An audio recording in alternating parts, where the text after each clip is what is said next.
Good morning students. मैं Shalu Verma, DIET lecturer psychology, Firozabad. Students, today we will discuss about the topic discrimination या भेदभाव।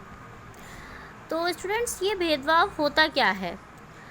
सामान्यतः जब व्यक्ति के साथ किसी भी स्तर पर भेदभाव की स्थिति उत्पन्न होती है तो वह अपने आप को अपमानित अनुभव करता है। इस भेदभाव के कारण उसमें उत्तेजना उत्पन्न होती है तथा वह हिंसात्मक गतिविधियों को करने लगता है। सरल शब्दों में अगर हम देखें कि जब व्यक्ति किसी स्पेसिफिक चीज़ के लिए डिज़र्व करता है लेकिन फिर भी वो चीज़ उसे ना मिलकर किसी और को दे दी जाती है किन्हीं कारणों से, तो this condition is called discrimination. कि भेदभाव किया उसके साथ और उसे वो चीज़ नहीं मिल के वो किसी और को मिल गई। तो ऐसी जो परिस्थितियां हैं वो समाज में हिंसात्मक गतिविधियों को एक तरीके से बढ़ाने का कार्य करती हैं। ऐसे एक उदाहरण से भी हम समझ सकते हैं कि मान लीजिए कि क्लास में एक छात्र को केवल इसीलिए दंडित नहीं किया जाता है कि वो किसी शिक्षक का पुत्र है या वो किसी बड़ी हस्ती का पुत्र है। तो और एक व्यक्ति एक बच्चा है जिसको कुछ ना कुछ उसको बोला जाता है, परेशान किया जाता है क्योंकि वो किसी स्पेसिफिक कास्ट का पर्सन है। तो ये दोनों ही स्थिति में जो है क्या है कि समाज का बैलेंस जो है वो बिगड़ेगा। क्यों? क्योंकि फर्स्ट कंडीशन जो है वहाँ पर उस बच्चे को ये पता है कि अगर वो कुछ भी करेगा तो उसको कोई भी जो है नेगेटिव पनिशमेंट जो है उसको नहीं दिया जाएगा। तो ऐसी कंडीशन में वो और ज़्यादा जो उसके मन में आएगा वो करेगा।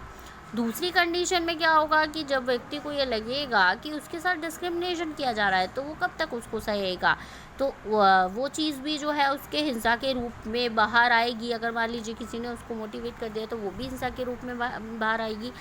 तो ये दोनों ही सिचुएशन में समाज के लिए कंडीशंस अच्छी नहीं होंगी। तो अब हम देखते हैं कि डिस्क्रिमिनेशन जो है वो कितनी टाइप का होता है। Different types of discrimination, just like social discrimination, religious discrimination, discrimination in tradition, economic discrimination, educational and political discrimination, social discrimination. Social यानी कि सामाजिक भेदभाव। समाज में प्रभावशाली व्यक्तियों को अधिक सम्मान दिया जाता है तथा विद्वान एवं निर्धन व्यक्तियों के साथ भेदभाव किया जाता है। इससे समाज में विविध प्रकार के वर्गों का निर्माण हो जाता है। इन विविध प्रकार के वर्गों की विचारधाराओं में अंतर होता है, इसलिए इनमें आपसी हितों एवं स्वार्थ पूर्ति के लिए टकराव होता है और सामाजिक भेदभाव हिंसात्मक गतिविधियाँ जो हैं प्रोत्साहन मिलता है ऐसी गतिविधियों को। इसी प्रकार से रिलीजियस डिस्क्रिमिनेशन की, जब धर्म के नाम पर लोगों के साथ जो है भेदभाव किया जाता है। आप देखते हैं कि मान लीजिए आप किसी स्पेसिफिक टेम्पल्स में या फिर धर्म के नाम पर कि कोई व्यक्ति जो बहुत पैसे वाला है उसको जो है ज़्यादा इम्पोर्टेंस दी जाती है। मंदिरों में उसको जो है दर्शन करने के लिए बहुत आगे से आराम से दर्शन कराए जाते हैं और बाकी की भीड़ खड़ी रहती है। तो इस टाइप का डिस्क्रिमिनेशन, या फिर नेता लोग भी धर्म के नाम पर जो है डिस्क्रिमिनेशन करते हैं कि अपने धर्म से रिलेटेड जो लोग हैं उनको आर्थिक सहायता प्रदान करते हैं और बाकी के लोगों को आर्थिक सहायता प्रदान नहीं करते हैं जबकि उनका कार्य है। तो इस टाइप से धर्म के नाम पर भी जो है वो डिस्क्रिमिनेशन देखने को मिलता है। Next, discrimination and tradition. परंपराओं में भी डिस्क्रिमिनेशन जो है देखने को मिलता है। अगर हम हिंदू परंपराओं की ही बात करें तो आपने देखा होगा कि अगर विधवा पुनर्विवाह करे तो वो उचित नहीं है, लेकिन कोई विधुर व्यक्ति जो है वो पुनर्विवाह कर सकता है। है ना। इसी प्रकार मुसलमानों में आप देखिए कि मुसलमानों में समाज में मुसलमानों के समाज में पुरुष को एक से अधिक स्त्रियां रखने का अधिकार प्राप्त है, परंतु स्त्रियों को एक से अधिक पति रखने का अधिकार नहीं होता है। तो ये सब चीज़ें क्या हैं कि ट्रेडिशंस में भी डिस्क्रिमिनेशन देखने को मिलता है, क्योंकि सभी नियम जो उचित नियम हैं वो सभी के लिए समान होने चाहिए। इसी प्रकार से आर्थिक भेदभाव देखने को मिलता है, इकोनॉमिक डिस्क्रिमिनेशन देखने को मिलता है कि जो संपन्न व्यक्ति हैं उनके साथ सम्मानजनक व्यवहार किया जाता है तथा मजदूर वर्ग के साथ व्यक्तियों को जो है सम्मान प्राप्त नहीं होता है। पूंजीवादी व्यवस्था में क्या होता है कि धनी व्यक्ति जो है वो और अधिक धनी होता जाता है तथा निर्धन व्यक्ति निर्धन होता जाता है। इस प्रकार समाज पूंजीपति एवं मजदूर वर्ग में बंट जाता है, जिससे समाज में हिंसात्मक गतिविधियां उत्पन्न हो जाती हैं। इसी प्रकार से राजनीतिक भेदभाव या शैक्षिक भेदभाव, सामान्यतः राजनीतिक स्तर पर भी भेदभाव की स्थिति देखी जाती है। आरक्षण व्यवस्था के परिणाम स्वरूप कुछ जातियों के लिए लोकसभा एवं विधानसभा की सीटें आरक्षित हुए, जिससे जातिगत शत्रुता के भाव उत्पन्न हो जाते हैं। इसी प्रकार सरकार द्वारा भी राज्य विशेष को विशेष दर्जा प्रदान करना भी भेदभाव की श्रेणी में आता है। ठीक है, तो इस तरीके से बहुत सारी चीज़ें हैं। एजुकेशनल डिस्क्रिमिनेशन में आप देखेंगे शिक्षा व्यवस्था में जैसे कि सरकार अल्पसंख्यक जाति की शैक्षिक संस्थाओं को स्वप्रबंध और स्वनियुक्ति का अधिकार देती है, परंतु बहुसंख्यक जाति की संस्थाओं को इस प्रकार का कोई अधिकार नहीं देती है। अल्पसंख्यक जाति, अनुसूचित जाति, अनुसूचित जनजाति या कुछ मतलब कुछ स्पेसिफिक जो हैं कास्ट हैं उन लोगों को कम परीक्षा शुल्क देना पड़ता है या प्रवेश परीक्षा में कम प्राप्तांकों पर भी प्रवेश दिया जाता है। इस तरीके की या और भी बहुत सारी ऐसी चीज़ें हैं जो कि सही नहीं है। सभी के लिए एक समान व्यवस्था का लागू होना ज़रूरी है, क्योंकि ये सारी स्थिति जो है आपने देखा भी होगा कि समाज में इसके आधार पर भी कितने दंगे फसाद जो है हो जाते हैं।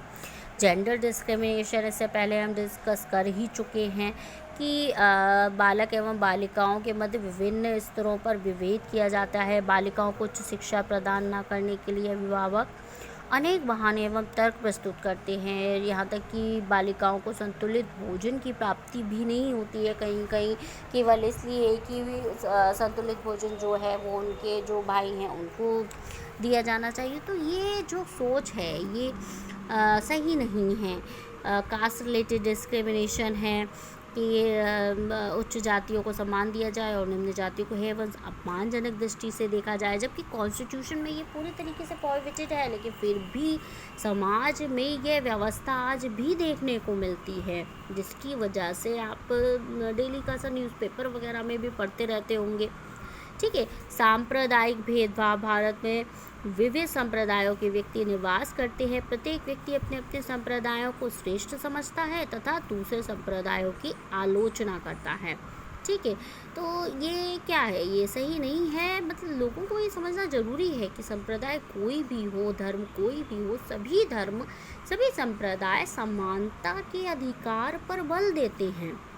व्यावसायिक भेदभाव, व्यावसायिक स्तर पर भी भेदभाव की स्थिति देखी जाती है। अधिकारी वर्ग के व्यक्ति कर्मचारी एवं मजदूर वर्ग के व्यक्तियों को निम्न समझते हैं, जबकि चाहे वो अधिकारी वर्ग हो चाहे वो कर्मचारी वर्ग हो, दोनों ही समाज को सुचारू रूप से चलाने के लिए बहुत ज़रूरी हैं।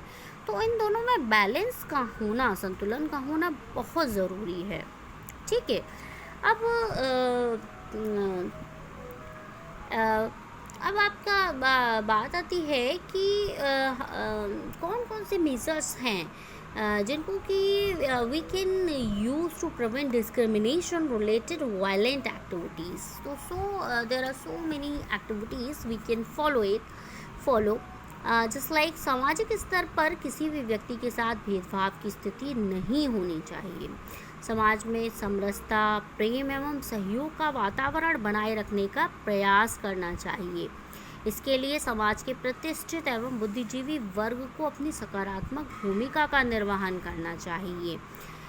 धार्मिक स्तर पर भी समाज में किसी भी धर्म को श्रेष्ठ अथवा किसी अन्य धर्म को निम्न नहीं बताया जाना चाहिए, वरन सभी धर्मों को समभाव के आधार पर देखना चाहिए। इसके साथ साथ धर्म की व्यापकता एवं मूल उद्देश्य को समझना चाहिए कि धर्म का वो मूल उद्देश्य है वो सदैव ही अहिंसावादी दृष्टिकोण है और समानता की भावना पर आधारित होता है।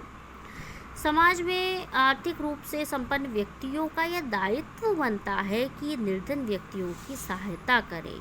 मजदूरों को उनके श्रम का उचित प्रतिफल मिलना चाहिए तथा समाज में दो वर्ग, पूंजीपति वर्ग एवं मजदूर वर्ग का उदय नहीं होने देना चाहिए। धन के समान वितरण संबंधी उपायों पर विशेष ध्यान देने की ज़रूरत है जिससे आर्थिक विषमता की स्थिति ना बने, जबकि हो क्या रहा है, यही स्थिति बन रही है।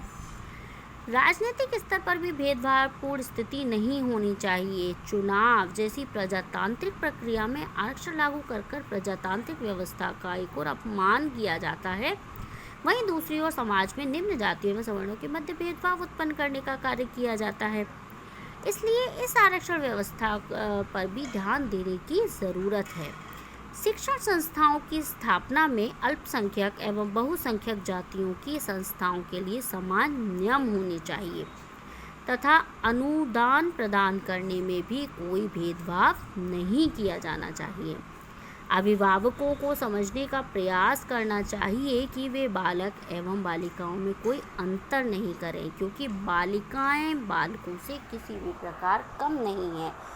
हम और आप आज देख ही रहे हैं कि स्त्रियां केवल घर में ही नहीं, घर से बाहर अनेक क्षेत्रों में, विभिन्न क्षेत्रों में अपना परचम लहरा रही हैं। ऐसे ही समाज में कोई जाति उच्च या नीची नहीं होती, सभी एक ही ईश्वर की संतान हैं। सबसे पहले सबको मानव धर्म एवं मानवीय कर्तव्यों का निर्वहन करना चाहिए। जातिगत भेदभाव के आधार पर व्यवहार न करके नैतिकता एवं मानवता के आधार पर व्यवहार करना चाहिए। विभिन्न प्रकार के सामाजिक एवं धार्मिक संप्रदायों में समन्वयवादी दृष्टिकोण होना चाहिए, जिससे विविध संप्रदाय एक दूसरे के हितों एवं उद्देश्यों को पूर्ण करने में सहायता कर सके तथा सामाजिक विकास की धारा को तीव्र बना सके।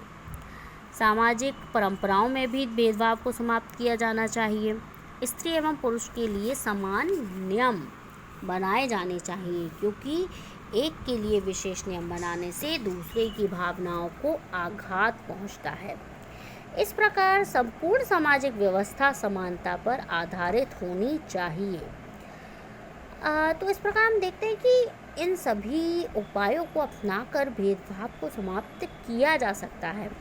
और जब समाज में भेदभाव की स्थिति प्रत्येक क्षेत्र से समाप्त हो जाएगी तो निश्चित तौर से समाज में समरसता एवं सद्भावना का वातावरण जो है वो देखने को मिलेगा।